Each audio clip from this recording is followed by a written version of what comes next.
Green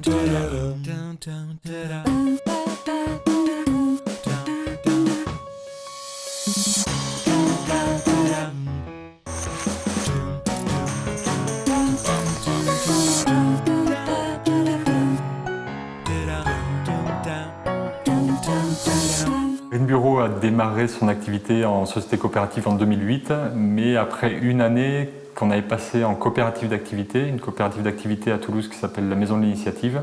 Et donc aujourd'hui, depuis 4 ans, on propose à nos clients, qui sont des entreprises, des administrations et des collectivités, la mise en place du tri sélectif et la collecte de leurs déchets valorisables. Et on a une deuxième activité depuis l'année dernière qui concerne la mise en place et surtout la collecte des cartons des commerçants du centre-ville.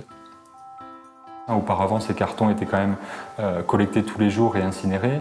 Aujourd'hui, c'est à peu près 3,5 tonnes à 4 tonnes de cartons qui sont collectés tous les jours. Et c'est 4 emplois et demi qui sont créés via cette activité.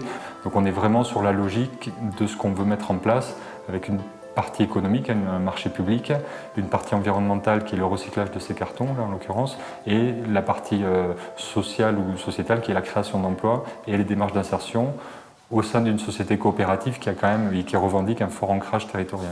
Donc, je suis chargée de l'accompagnement socio-professionnel des salariés qui sont en parcours d'insertion. On a actuellement 6 salariés qui sont sur ce type de contrat au sein de l'entreprise. Donc on va travailler ensemble des dossiers de recherche de logement, on va peut-être aussi travailler sur de l'accompagnement budgétaire. Voilà, on va essayer ensemble de comprendre ce qui les freine dans leur recherche d'emploi, voilà, ce qui les empêche de stabiliser leur situation professionnelle.